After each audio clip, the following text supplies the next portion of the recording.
she's not only good with tech and big data and all the numbers I have no idea of, but she's a great networker. Why do I say that? I remember 3 years ago, we both were mentors at Startup Weekend Munich, and we sat outside at Bierbanke. And she sat next to me talking to her, and the beer, I love beer. And Annette was talking to her husband, and suddenly she turns around and she says, "Hi, we've met on Facebook. Hi, I'm Annette." And it was so nice. I ended up at university, and registrations have closed for everything they needed a certain grade for. So, but we do have a spot in economics and American studies. And I thought, like, well, okay, I like America, so why not, right?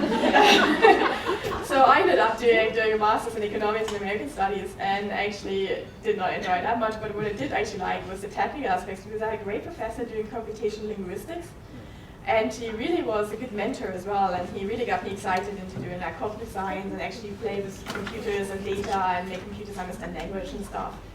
And then also in economics, that shows all the technical subjects like the Wirtschaftsinformatik and all these things. And I thought in the end, it's like, well, I have a bit of a weird degree, and you can't really get a job I was interested in with that degree, and I thought, like, well, let's just do computer science. So I applied at the University of Edinburgh for an MSc in kind of cognitive science. I had no clue about any of these things. I only applied at one place. Later on, I found out the acceptance rate was like 3%, so I don't know how I got in there. But I ended up doing basically computer science. I really, really loved it because I was always into technology and playing with cool things and inventing new stuff. And so I ended up basically staying and did a PhD in it, and then this happened. So my uncle, my godfather, he worked with Werner von Braun on making the Saturn V rocket, like at NASA back in the days after the war. And he built a company. So he actually took his research and started a big engineering company, and that's been around now for 50 years, and it's a really successful family business, and I was that's kind of cool. So like, that's an interesting thing. Maybe I should think about entrepreneurship, but also my parents were civil servants, and they were very like, well, you don't do this kind of thing, right? I was like geared towards a nice academic career, becoming a postdoc, becoming a professor maybe one day. But yeah, life happens, and I was more excited to do something new, so I went back to America. So I started working at Informatics Ventures, which is the commercialization department of my old department in informatics. And we had so many cool entrepreneurs coming over, and we flew to the valley, and we had investors, and it was all very exciting. And I thought, like, well, I could do that too, right? So why don't I just take my research and do something cool with it and make money out of it? And so rather than taking the postdoc position, I was offered, I quit academia, started my first company. So typical stuff, right? Beer, pizza, computing. We had a very small office. We were a team of, well, at the end we were at 11. And we made a real-time media monitoring solution. So that used a lot of my research. I did medical informatics actually, but it was more very automatic text processing and stuff. So we did that for a while. We got an innovation award, and we won other prizes. We got investment. It was all cool, but then I kind of thought, well, I don't really like the media industry that much. I mean, I'm actually very active on social media, but I didn't like selling social media.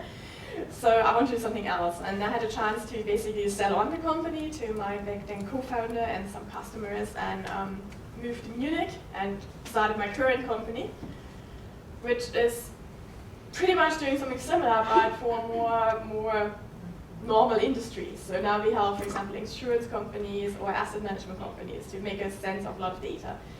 And we do actually something that looks very boring as such. We help people turn Excel into basically real-time big data applications. So we pretty much wrote an Excel compiler, and we are now going out to companies and turning all the spreadsheets they have into something they can use to analyze other stuff. So one example is very close to also nowadays. You can use satellite images, and really you want to tell the system how to analyze them, but you can't code, right? I mean, you are insurance, like a risk analyst, or you're doing some other stuff, but you know how to use Excel, at least in a very basic sense.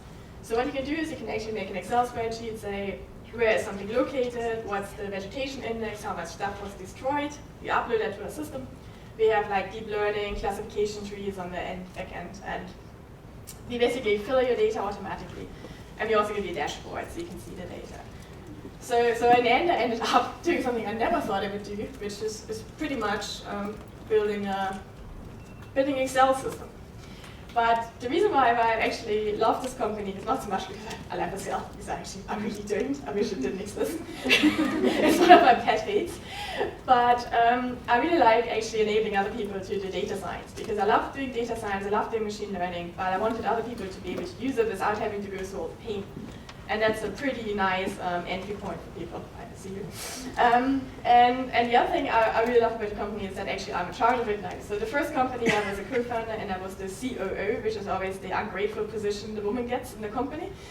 And this time I'm actually said, like, I'm not doing this again unless I'm the CEO, because I have a vision and I want to make this happen, and I'm not going to be the secretary again. And so what I learned throughout my entrepreneurial journey, and basically pretty much the rest, is like, really believe in yourself. If you want to run a company, if you have the idea, if you want to make it happen, just do it. Be the CEO. Don't be like just somebody else because somebody tells you, oh, you can't do it.